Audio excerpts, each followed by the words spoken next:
السلام عليكم ورحمة الله وبركاته إن الحمد لله وحده والصلاة والسلام على من لا نبي بعده সমস্ত প্রশংসা সমস্ত গুণকীর্তন সমস্ত তারিফ সেই মহান রব্বুল আলামিনের জন্য যিনি আমাদেরকে ভালো রাখছেন সুস্থ রাখছেন 24 ঘন্টা লালন পালন করছেন সেই মহান মালিকের শানে অন্তরস্থল থেকে জানাই লাখো কোটি শুকরিয়া আলহামদুলিল্লাহ।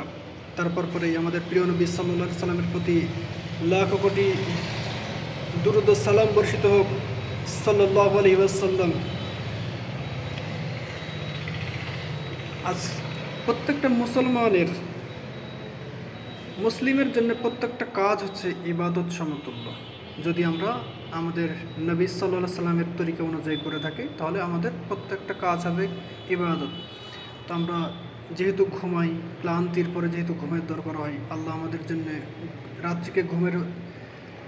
রাত্রিতে শরীরের আরামের জন্য ঘুমের ব্যবস্থা করেছেন আল্লাহ সুবহানাহু ওয়া তাআলা। আলহামদুলিল্লাহ, ঘুম যে একটা ইবাদত এই সম্বন্ধে একটু আলোচনা করব ইনশাআল্লাহুল আজিজ। আমার তাওফিক ইল্লা বিল্লাহ। সহিহুল বুখারী 6314 নম্বর হাদিস, হুযায়ফা রাদিয়াল্লাহু তাআলা আনহু থেকে বর্ণিত, তিনি বলেন, নবী সাল্লাল্লাহু আলাইহি সাল্লাম রাতে নিজ বিছানায় শোয়ার সময় নিজ হাত গালের নিচে রাখতেন, ডান হাত, কোনো বর্ণনা আসছে ডান হাত। তারপর বলতেন, হে আল্লাহ, আপনার নামে মরি, আপনার নামে জীবিত হই। আল্লাহুম্মা বিসমিকা আমুতু ওয়া আহইয়া, আপনার নামেই মরি এবং আপনার নামেই জীবিত হই। এরপরে ওয়াইজাস তাইয়্যাযা ক্বালা, যখন তিনি জাগতেন তখন বলতেন, আলহামদুলিল্লাহিল্লাযী আহইয়ানা বা'দামা আমাতানা ওয়া ইলাইহিন নুশুর,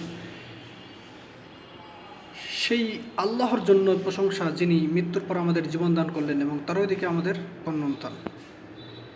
সহিহুল বুখারী 6318 নম্বর হাদিস, আলী রাদিয়াল্লাহু তাআলা হতে বর্ণিত, একবার গম পেশার জাতা ঘোরানোর কারণে ফাতেমা রাদিয়াল্লাহু তাআলা আনহার হাতে ফসকা পড়ে গেলে তখন তিনি একটি খাদেম চেয়ে নেওয়ার উদ্দেশ্যে নবী সাল্লাল্লাহু আলাইহি সাল্লামের কাছে এলেন, কিন্তু তিনি তাকে পেলেন না। তখন তিনি আসার উদ্দেশ্যে আয়েশা রাদিয়াল্লাহু তাআলা আনহাকে এর নিকট ব্যক্ত করে গেলেন। এরপর তিনি যখন গৃহে ফিরলেন তখন আয়েশা রাদিয়াল্লাহু তাআলা আনহা এই বিষয়টি জানালেন। তারপর নবী সাল্লাল্লাহু আলাইহি সাল্লাম আমাদের কাছে এমন এক সময় আগমন করলেন যখন আমরা বিশ্রাম গ্রহণ করছি। তখন আমি উঠতে চাইলে তিনি বললেন, নিজ স্থানে অবস্থান করো। তারপর আমাদের মাঝখানে এমনভাবে বসে গেলেন যে আমি তার দু পায়ের শীতল স্পর্শ আমার বুকে অনুভব করলাম। এটা আলী রাদিয়াল্লাহু তাআলা আনহু বর্ণনা করছেন। তিনি বলেন, আমি কি তোমাদের এমন একটি আমল বলে দেব না যা তোমাদের জন্য একটি খাদেমের চেয়ে অধিক উত্তম?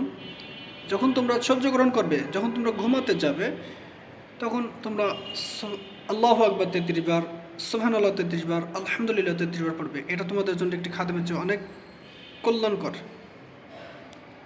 ইবনে সিরিন রাহিমাহুল্লাহ বলেন, তাসবিহ হলো 34 বার ধরে পড়া। এরপরে সহিহুল বুখারী 6319 নম্বর হাদিস, আম্মার জান আয়েশা রাদিয়াল্লাহু তাআলা আনহা থেকে বর্ণিত, তিনি বলেন যে রাসূলুল্লাহ সাল্লাল্লাহু আলাইহি ওয়াসাল্লাম যখন বিছানায় যেতেন তখন মুআউবিজাত সূরা নাস ফালাক পাঠ করতেন, তারপর দু হাত দিয়ে ফুঁক দিয়ে তার শরীরে মাসা করতেন। আলহামদুলিল্লাহ, আমরা চেষ্টা করব ঘুমানোর সময় সূরাতুল ফাতিহা, সূরা নাস ফালাক, সুবহানাল্লাহ 33 বার, আলহামদুলিল্লাহ 33 বার, আল্লাহু আকবার 33 বার, আয়াতুল কুরসি পাঠ করে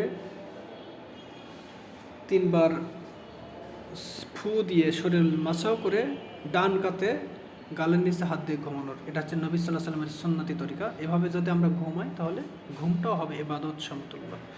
আলহামদুলিল্লাহ, আল্লাহ আমাদের ইবাদত করার, নবী সাল্লাল্লাহু আলাইহি সাল্লামের তরিকা অনুযায়ী ইবাদত করার তৌফিক দান করুন। আল্লাহুম্মা আমিন। আসসালামু আলাইকুম ওয়া রাহমাতুল্লাহি ওয়া বারাকাতুহু। সুবহানাকাল্লাহুম্মা ওয়া বিহামদিকা আশহাদু আল্লা ইলাহা ইল্লা আনতা আস্তাগফিরুকা ওয়া আতুবু ইলাইক।